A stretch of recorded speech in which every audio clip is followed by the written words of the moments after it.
There comes a moment when you realize that the more you try to control everything around you, the more life slips through your fingers.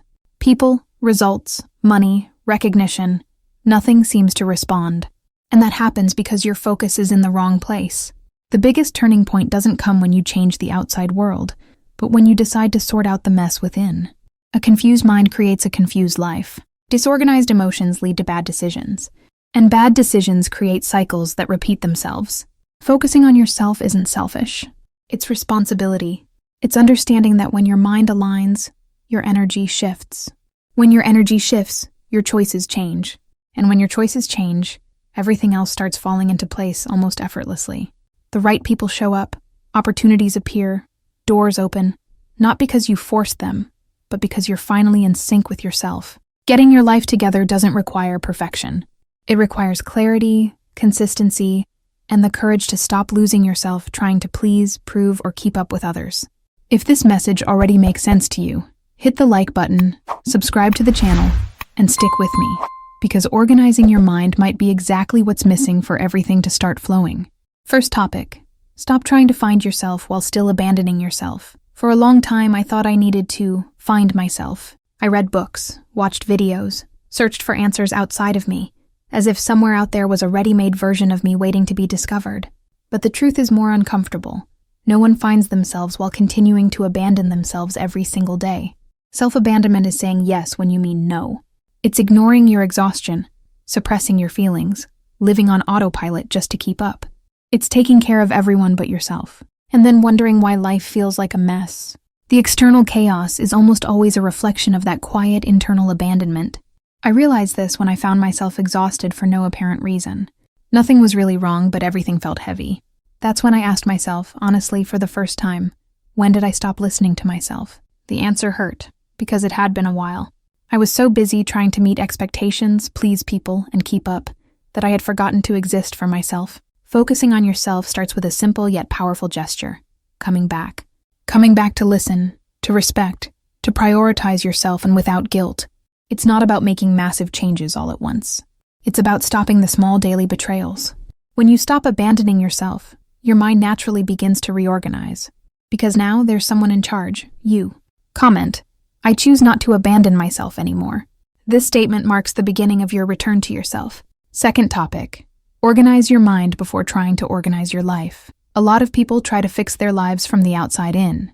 They change their routines, make lists, set goals, try to control their time.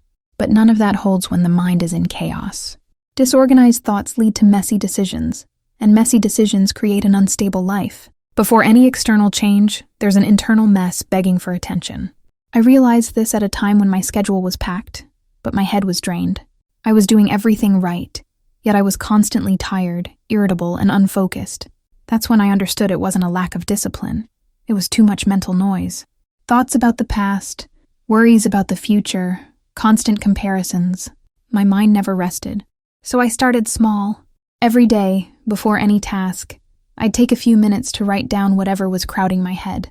Not to solve it all, just to get it out. It was like making space. Gradually, I realized the mind needs to be emptied before it can be directed. When you organize what you think, you start choosing better what to focus on. An organized mind isn't a problem-free mind. It's a mind that knows where to place its attention. And when your attention aligns, your life starts following the same path. The chaos fades, priorities become clear, and the constant exhaustion eases. Comment: I choose mental clarity. This statement reinforces your commitment to bringing order where there was once only overwhelm. Third topic: stop carrying what isn't yours to fix.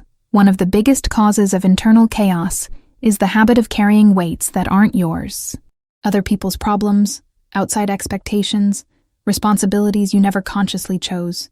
Bit by bit, this starts to take up space in your mind, drain your energy, and leave you with a constant sense of overload, like you're always running late for your own life. I realized this when I started listing everything that worried me daily. To my surprise, a big chunk of that list had nothing to do with me. They were situations I couldn't control, decisions that belonged to other people, emotions I was trying to manage for them. I wasn't mentally exhausted because of too many tasks. I was exhausted from being overly involved. That's when I did a simple yet freeing exercise. I asked myself, for each worry, is this really mine to solve right now? Most of the time the answer was no. And learning to give back what's not yours isn't being cold. It's emotional maturity. When you let go of what doesn't belong to you, your mind gains space to focus on what truly matters. Focusing on yourself requires clear boundaries. Emotional, mental, and even energetic ones. Because while you're busy trying to save everything and everyone, your own life is put on hold. And no amount of external organization works if you're internally overwhelmed. When you learn to take responsibility only for what's truly yours, your mind begins to organize naturally. Anxiety drops, focus sharpens, and life starts to flow with less effort. There's one area of life that, when disorganized, silently messes up everything: money. You might be trying to focus on yourself, organize your mind, set boundaries, build a better routine, but there's always that quiet worry in the background. Bills, insecurity, fear of not having enough, the feeling of being too dependent on circumstances or others. That constant tension takes up mental space, drains your energy, and stops you from fully committing to the process of reorganizing your life. It's hard to care for yourself when a part of you is constantly on financial alert. And the problem isn't you. No one taught us how to build a healthy, secure relationship with money. No one showed us it's possible to get organized financially without guilt, without rigidity, and without living in fear. When that foundation is missing, no matter how much you try to grow emotionally, something always pulls you back. The mind can't rest, the focus slips, and life doesn't flow the way it could. That's exactly why I created the Wealth Code. A simple, accessible, and transformative guide to change your relationship with money from the inside out. It helps you build financial security with awareness, ease the invisible pressure, and live with the freedom to choose your own path, without depending, without feeling stuck, without carrying that silent weight. Because when money stops being a source of stress, focusing on yourself becomes much easier. The mind organizes, life aligns, and growth happens with much more lightness. The link to access the Wealth Code is in the first pinned comment. Fourth topic: build a routine that supports you, not one that drains you. A lot of people say they can't focus on themselves because their routine is too overwhelming. But most of the time, it's not the number of tasks that's exhausting. It's the way the routine was built. A routine without intention turns into survival, and no one thrives just by surviving. I understood this when I realized my days started in reaction mode. I'd wake up and immediately jump into the world's rhythm. Messages, demands, urgencies. By the time I stopped, I was too tired to take care of myself. It wasn't a lack of time, it was a lack of emotional structure within my routine. So I decided to flip the logic. Instead of squeezing myself in at the end of the day, I started putting myself at the beginning. Even if just for a few minutes. A moment of silence before picking up my phone. A cup of coffee enjoyed with presence. A simple day plan guided by one clear question: what today brings me closer to the life I want to live? That small change reorganized everything. Because when your routine supports you, you stop living in firefighting mode and start leading your own day. Your mind calms down, your decisions become more intentional, and focus comes naturally. Not because you forced it, but because you created an internal environment that helps it happen. Focusing on yourself doesn't require a perfect routine. It requires an honest one. A routine that respects your limits, your energy, and your values. When your daily life stops draining you, you make room to grow. Comment: my routine supports me. This statement seals your decision to live days that build you up, not wear you down. Fifth topic: stop comparing yourself so you can truly focus. It's impossible to focus on yourself while constantly looking to the side. Comparison drains more energy than any heavy task, because it creates a constant sense of delay, inadequacy, and urgency. When you compare yourself, your mind splits. One part tries to live your own life, the other tries to keep up with someone else's. And neither works well like that. I realized this when I started paying attention to how I felt after spending too much time watching other people's journeys. Even on productive days, I ended up feeling like I hadn't done enough. Not because it was true, but because I was measuring my path with someone else's ruler. It didn't motivate me, it froze me. So I made a deal with myself. Every time comparison showed up, I'd come back to one simple, honest question: what can I do today for my own life? That question brought me back to the present, to my own pace, to my priorities. And little by little, my focus returned to where it always should have been, on me. When you stop comparing yourself, your mind naturally becomes more organized. Because now there's only one direction.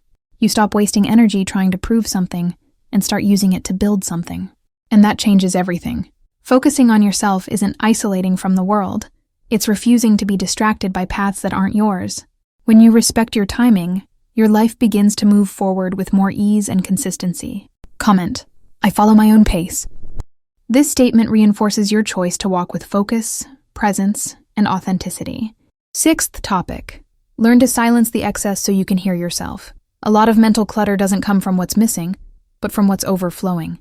Too much information, too many opinions, too much noise. We're constantly exposed to outside voices telling us how to live, what to do, who to be. And the more you listen to all of it, the harder it is to hear your own intuition.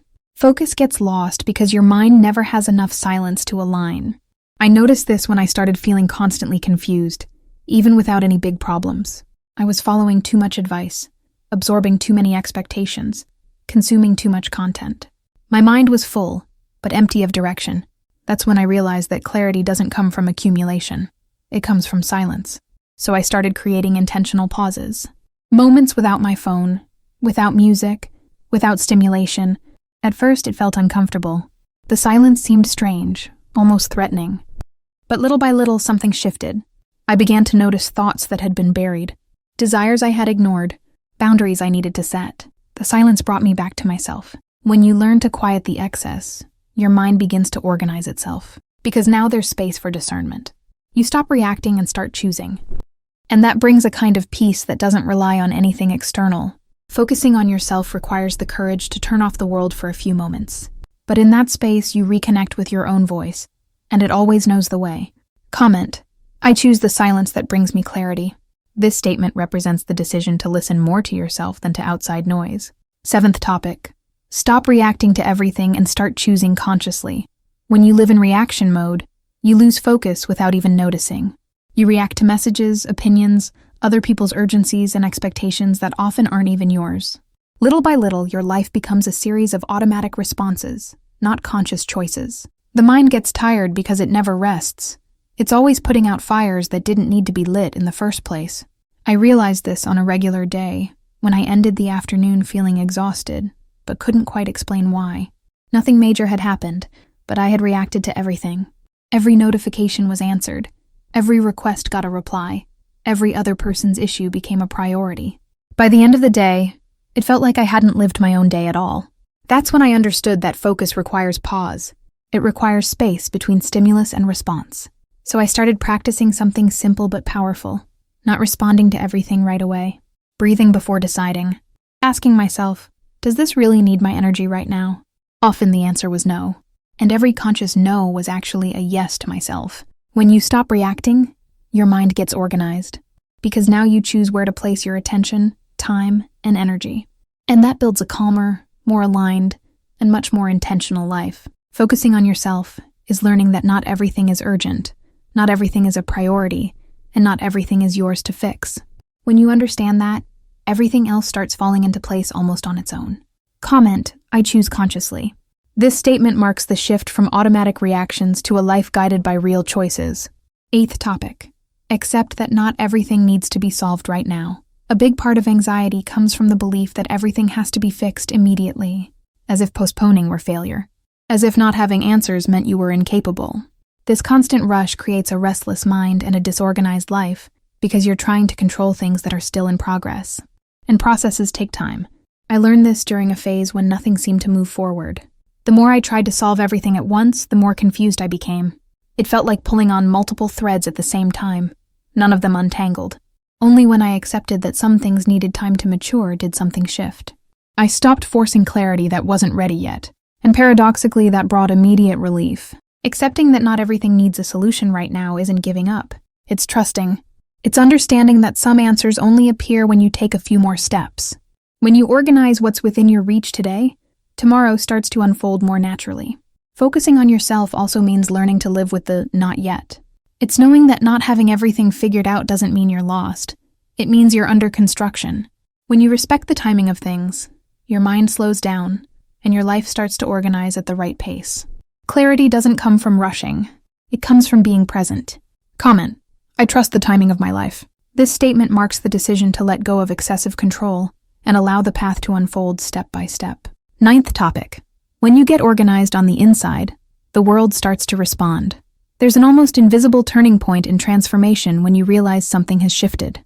Not outside, but within. You're no longer so reactive, so confused, so anxious. Your mind feels clearer, your decisions more grounded, your boundaries more defined. And it's exactly at that moment that the world begins to respond differently. Not because you demanded it, but because your energy changed. I felt this when I stopped chasing everything. I stopped insisting, over-explaining, proving who I was. I simply started living in alignment with myself. And it was fascinating to see how effortlessly things started to fall into place. People who no longer matched my energy drifted away. Others, more aligned, came closer. Opportunities appeared without that constant feeling of struggle. It wasn't luck, it was alignment. When your mind is organized, you emit clarity. And life responds to clarity. Choices become easier. Conflicts decrease. Decisions no longer feel like a burden. You start trusting yourself more, and that quiet confidence changes the way the world sees you. Focusing on yourself creates a ripple effect.